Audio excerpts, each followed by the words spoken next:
Olá, hoje a gente vai falar, eu e minha equipe vamos falar da teoria dos jogos, embasado nos textos de Bierman, com ênfase na teoria dos jogos de votação. Para tanto, iremos discutir a respeito do que a teoria dos jogos considera que é um jogo, conceitos da teoria dos jogos.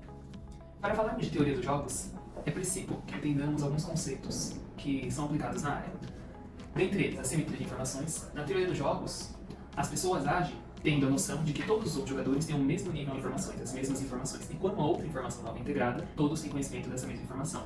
A racionalidade. Todos os jogadores agem com o mesmo nível de racionalidade e de bom senso. De outra maneira, não seria possível prever as atitudes que os outros jogadores iam ter, ou mesmo os outros jogadores preverem as suas atitudes e estratégias a serem tomadas. Jogos de soma zero ou soma nula. São jogos nos quais a recompensa, ou também chamado de payoff, de um jogador é equivalente à perda de outro jogador. Então podemos ter equilíbrios de recompensa entre jogadores de 0, 10, 5, 5, 7, 3, 6, 4, mas sempre numa totalidade de 10. Jogos de soma não nula são jogos em que as recompensas e perdas entre jogadores não têm uma equivalência. São jogos, portanto, em que podemos ter que os jogadores ganham 0 e 0 de recompensa, 1, 1, 16 e 1, 14 e 12, não existe uma equivalência entre perdas e ganhos. Jogos estáticos são jogos simplesmente em que os jogadores tomam as decisões simultaneamente. Jogos dinâmicos são jogos em que o outro jogador já tem a certeza total da estratégia que o outro tomou. O outro já tomou sua estratégia e eu defino a minha estratégia com base na atitude tomada pelo outro jogador.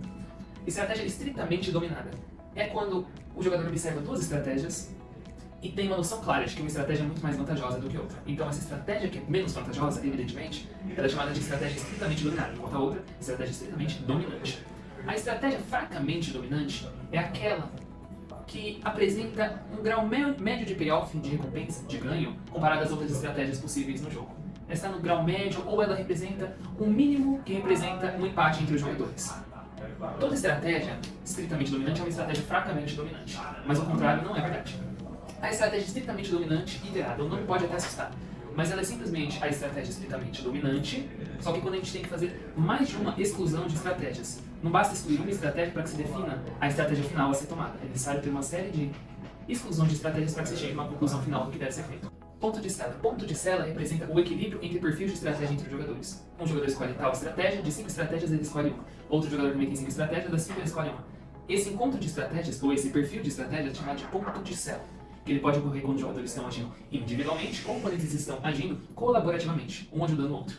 Ótimo de Pareto representa aquelas escolhas, aquelas estratégias de quando os jogadores agem colaborativamente. E dentro dos ótimos de Pareto, que um jogo pode ter mais de um, temos o equilíbrio de Pareto. É a melhor estratégia possível quando os jogadores agem colaborativamente. Isto é, tentando aumentar ao máximo o payoff, a recompensa de cada jogador, sem diminuir o payoff de um único jogador. E temos o equilíbrio de Nash. É a melhor estratégia possível, o perfil de estratégias, quando os jogadores agem individualmente, simplesmente prevendo as escolhas que um jogador adversário pode tomar e o adversário prevendo suas próprias escolhas. Então, quando todos os jogadores agem com racionalidade, com todos esses pontos, eles naturalmente vão chegar num equilíbrio de Nash. Bom dia pessoal, meu nome é Bruno, vou dar continuidade e agora eu vou falar sobre o que é um jogo. No conceito popular, jogo se define por qualquer partida que pode ser jogada, que pode ser disputada, ou seja, um esconde-esconde, um monopólio, um jogo de tabuleiro, xadrez ou até mesmo futebol. Tudo que pode ser jogado ou participado. Mas, no conceito econômico, jogo é tudo que é definido por uma interação social dentro da sociedade. São todas essas interações. Então, por exemplo, uma empresa aérea e o sindicato dos pilotos estão negociando um novo contrato de trabalho. Um médico está fazendo uma proposta de acordo fora do tribunal a um cliente que o processou judicialmente por incompetência profissional. Ou até mesmo, os membros do comitê de ética de uma assembleia legislativa estão decidindo se encaminha um projeto de lei ao Congresso. Então, praticamente, o jogo é definido por todas essas interações sociais. Assim, o livro define que a essência de um jogo é dada pela interdependência entre tomadores de decisão de certos jogos. Bom dia, rapaziadas. Dando sequência do Bruno, meu nome é Victor e eu vou continuar aqui falando sobre a teoria dos jogos. Bom, falando sobre a teoria dos jogos, ela diz que se dá pelo modo como os indivíduos tomam as decisões quando eles estão cientes de que isso afeta o seu concorrente, o seu adversário. Então, ela afeta, toda decisão que você toma, ela afeta o seu concorrente, seja adversário, seja rival. E isso é a interação entre tomadores de decisões individuais. Ou seja, eu sou um tomador de decisão, você, o meu adversário, alguma outra pessoa, alguma outra empresa é um outro tomador de decisão, e a minha ação vai afetar essa outra empresa, essa outra pessoa, e a ação dela vai me influenciar. Ou seja, isso são chamadas decisões estratégicas, que são diferentes das outras decisões. Bom, e é sempre importante ressaltar que a teoria dos jogos que nós queremos estudar e a que a gente usa de referência para o nosso trabalho, ela não incorpora nem jogos de azar e nem jogos de aptidão física. Ela somente estuda e considera os jogos de decisão racional. Bom, continuando, eu gostaria de exemplificar um pouco da teoria dos jogos presente no jornal em 1955, abre aspas. Quer comprar um PC? Abra qualquer revista de computadores e encontrará um anúncio promovendo um equipamento de Intel Inside. Sinta a velocidade. Experimente a potência, é o poderoso Pentium, o rei dos chips. Ao menos por enquanto, se aprendemos alguma coisa ultimamente, é a rapidez com que esses computadores de hoje se transformam nas calculadoras de bolso do amanhã. E assim será para o ostentoso Pentium. Mas já surge no horizonte um sucessor, um microprocessador de nova geração da Intel Corp, cujo nome no código é B6. A Intel insiste que o maravilhoso chip ainda está em teste. Na verdade, segundo fontes bem informadas, ele está quase pronto para ser lançado, mas a Intel ainda está esperando para obter um pouco mais de sobrevida em seu chip irmão mais velho. O imensamente popular Pentium. Ninguém espera que o novo chip desbanque o Pentium rapidamente, sobretudo porque a Intel não permitirá que isso aconteça. Cada PC vendido representa um Pentium que não é vendido, diz o John Wharton, consultor do Vale do Silício. Por essa razão, a Intel adiará a produção do chip em grandes volumes até que os concorrentes comecem a reproduzir os preços de venda dos clones do Pentium. A maioria dos analistas acha que isso não acontecerá dentro de um ano ou até um pouco mais. Isso significa que os compradores de PCs devem ignorar esses anúncios em um papel brilhante e esperar pelo P6? Não. É uma razão que a Intel provavelmente não reduzirá preços e nem começará a comercializar grandes quantidades, até que Pentium comece a perder força. Os compradores usarão melhor seu dinheiro se não esperarem. Isso é importante, esse exemplo, por quê? Porque isso retrata a teoria dos jogos, que a gente vai complementar mais pra frente, estudar mais pra frente, e até o final do vídeo você vai entender quais são as medidas possíveis. Fica essa dúvida, melhor comprar agora ou esperar? Seguindo. Um ótimo exemplo é dado pelo Bierman, o dono do livro que nós estamos estudando, no quadro 1.2, que é o jogo da perfuração dos poços de petróleo. Vamos supor que uma empresa chamada Club Oil Company tem um contrato de arrendamento de 2 anos sobre um terreno de depósito de 4 milhões de barris de petróleo cru, que equivalem a 80 milhões de dólares. Ou seja, cada barril vale 20 dólares. A empresa dispõe de recursos apenas para perfurar um poço. Então, temos algumas escolhas. A. O poço largo custa de 29 milhões de dólares com capacidade de extração de 6 milhões de barris por ano, ou seja, extrai todo o depósito de 4 milhões em um ano. Já o poço B é um poço estreito, que custa 16 milhões de dólares, ou seja, 13 milhões a menos, mas com capacidade de extração de 2 milhões de barris por ano, extrai tudo no período de 2 anos, ao invés de 1, que seria o largo. E no quadro 1.2, temos escrito para vocês. O custo de perfuração da tubulação estreita seria 16 milhões, da tubulação larga 29. O custo de bombeamento, 20 milhões, seria o mesmo custeamento. E o custo total da tubulação estreita seriam 36 e da larga 49 milhões. E a receita total seria os 80 milhões, que seriam os 4 milhões de barris. Só que temos uma diferença no lucro. Com a tubulação estreita, você teria um lucro de 44 milhões de dólares, mas na tubulação larga você teria um lucro de 31 milhões de dólares. Você pensa, nossa, é muito mais jogo eu colocar a tubulação estreita, esperar os 2 anos e arrecadar todo o petróleo com mais lucro. Mas essa conclusão, ela fica um pouco prematura, porque isso é o início dessa teoria. Porque você pode-se ter um concorrente, um rival, em qualquer um dos mercados, você não pode pensar só em você, você tem que pensar nas ações de outras pessoas. Então, vamos supor que tem uma concorrência chamada Texport. Bom, temos conclusões dessa Texport. Ela comprou um terreno adjacente ao lado da Clement, ou seja, ela disputará os mesmos poços de petróleo que a Clement. Ela tem os mesmos custos de perfuração dos poços e o resultado de cada extração da empresa depende das suas decisões, ou seja, ela pode decidir largo ou estreito. A Clement e a Texport estão jogando um jogo devido à interdependência entre as suas duas empresas. Bom, temos aqui um jogo estático que o Paulo falou já melhor pra gente. E passando esse slide, temos o equilíbrio de estratégia dominante. Visto que os possíveis resultados de uma empresa, cada decisão não fica inteiramente em sua própria mão, e sim dependente da decisão de outra empresa. Você não pode tomar uma decisão sem pensar o que a outra empresa fará. E aí temos algumas perguntas sobre essa teoria. Qual a melhor resposta se o concorrente escolher a opção largo? Bom, iremos estudar. E se a opção for estreito? Também iremos. Tendo em vista, a estratégia dominante é a melhor opção. E qual é essa estratégia dominante? É a opção largo. Uma estratégia estritamente dominante para um jogador é aquela que domina estritamente todas as outras estratégias nesse jogador, no caso, a opção estreito. Um jogador racional adotará uma estratégia estritamente dominante sempre que ela existir, ou seja, ele nunca vai querer perder o seu dinheiro, perder o seu jogo, ele sempre vai escolher em base no que for melhor para ele, sempre pensando no seu concorrente que ele fará, porque ele não pode escolher um estreito, sendo que o concorrente dele pode escolher o largo e ele ficar na dívida de $1 milhão.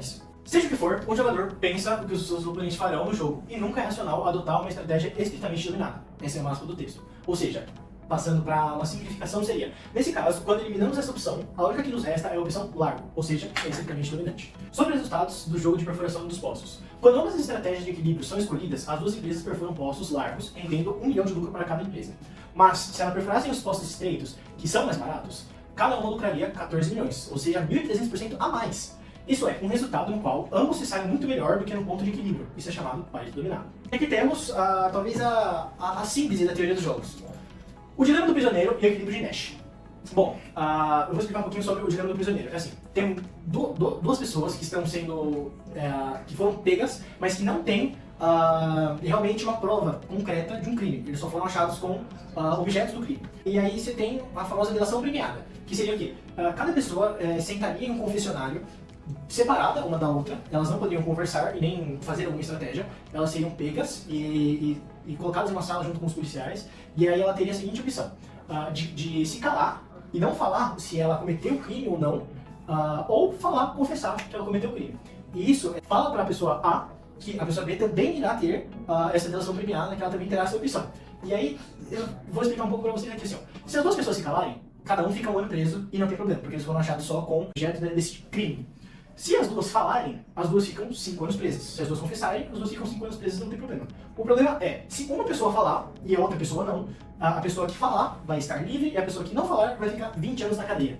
Então, assim, o equilíbrio de Nash é visto a estratégia dominante, que é a de 5 anos. Como eu falei, o equilíbrio de Nash é nos 5 anos, se os dois falarem, porque essa opção de se calar, ela fica ruim dependendo do que o seu adversário não, o outro prisioneiro, você depende da escolha dele. Então é sempre dominante você falar, se calar. Prisioneiro verde, você fica 1 ano preso ou 20, e se ele falar, ou ele fica livre ou ele fica 5 anos. Então é sempre melhor você falar. Então você tem que tomar a decisão de falar, porque você prevê que o seu adversário também irá falar, para ter um maior benefício próprio. Senão, se os dois conversassem, eles com certeza escolheriam esta cala. E retornando um pouquinho ao nosso início do glossário, vamos falar um pouquinho de equilíbrio de ponto focal. O que seria o equilíbrio de ponto focal? É quando eu tenho um jogo que possui mais de um equilíbrio de Nash. Só que fica difícil saber qual será a estratégia tomada, qual o perfil a ser tomado, justamente por haver mais de um equilíbrio de Nash. Então utilizamos as estratégias mistas, a questão das probabilidades. Só que o equilíbrio de ponto focal tem uma especificidade, que é justamente que a probabilidade, a distribuição de probabilidades entre os equilíbrios de Nash se dá pelo estudo de convenções sociais. Por que uma pessoa prefere a moeda de cara do que a de coroa? Por que a maioria das pessoas prefeririam um restaurante elegante para visitar do que um bar de má fama? Ele distribui as probabilidades dos equilíbrios de Nash a partir das convenções sociais, o que é muito efetivo e válido dentro da teoria dos jogos. Aplicando a teoria dos jogos em um contexto mais realista, por exemplo, temos duas empresas. As duas pretendem o maior faturamento possível de um mesmo produto que elas vão vender. Elas escolhem e preveem o faturamento que terão a partir de uma possibilidade de vender esse produto a 5, a 7 e a 10 reais. Isso é um tipo de jogo, mas quando a gente quer ser mais realista na teoria dos jogos, podemos utilizar a estratégia contínua. Isto é, ao invés de definir as possibilidades de 5, 7, 10 reais, pegamos todos os preços entre 5 e 10 reais, abrindo uma cadeia de possibilidades infinitas, para justamente escolhermos a melhor possibilidade dentre essas possibilidades infinitas. Para isso utilizamos conceitos de funções e derivadas, especialmente o cálculo diferencial. Mas é justamente os jogos com estratégias contínuas servem para serem mais realistas dentro do âmbito corporativo, administrativo e econômico. Bom, pessoal, agora a gente vai se inserir no capítulo 5, né, que é a nossa base, e praticamente esse capítulo ele vai mostrar como a teoria do jogo ela se aplica no esquema de votação, uma eleição, né? Dentro disso, ele também aborda os problemas com o paradoxo de Condorcet e o teorema da impossibilidade de erro, tá? Então, praticamente, ele fala que, apesar das pessoas acharem que é um processo normal e fácil, ele fala que envolve complexidades que podem impactar significativamente os resultados. Bom, eu vou explicar agora como isso se aplica em prática. Em tese comum, numa eleição entre dois candidatos, tende a ganhar aquele que tem mais do que a metade dos votos. Porém, a gente não está considerando as preferências dos eleitores. Dentro disso, a gente começa com o teorema do eleitor médio, que é nada mais falando sobre governos populistas. Porque ele prevê que os candidatos, os políticos, eles vão alinhar as suas decisões, as suas tomadas de ação com as preferências do eleitor médio, né, para conseguir garantir a vitória. Ou seja, ele está conseguindo aliar todas essas intensificações dos eleitores a um governo populista. Dando continuidade, a gente tem o paradoxo de Condorcet, que é nada mais que um candidato preferido pela maioridade em disputas diretas pode não vencer pela regra da pluralidade. Que não é nada mais que no primeiro turno, talvez o candidato ele consiga se diferenciar muito dos outros. Por exemplo, 15 candidatos, ele consegue ter uma relevância muito maior que os outros 14, até no primeiro turno. Mas quando se muda para o segundo, ele pode não vencer, apesar de ser o favorito na primeira parte, porque os outros 14 podem se juntar e ir contra ele. Então, é por isso. Por último, a gente tem o teorema da impossibilidade de erro, que é nada mais que nenhum sistema de votação pode satisfazer todos os axiomas de erro simultaneamente, evidenciando as limitações desses sistemas. O paradoxo do presidente, no livro, ele mostra um cálculo simples, que é sobre honesto e desonesto. É para apenas comprovar se um candidato ele é mais honesto que outro. Então, aqui o Paulo ele prefere não exigir esse cálculo, porque exigindo esse cálculo, ele vai comprovar que ele é desonesto perdendo eleitores. Já a Sul prefere que esse cálculo aconteça, porque meio que vai comprovar que ela seja honesta e vai atrair mais eleitores. Esse cenário ilustra como o voto de desempate do presidente pode gerar resultados inesperados e subótimos, mostrando a importância de analisar e aprimorar os mecanismos de votação para decisões coletivas e mais justas das representatividades. Bom, gente, agradecemos. Esse foi o nosso trabalho da teoria dos jogos. Dá like e obrigado.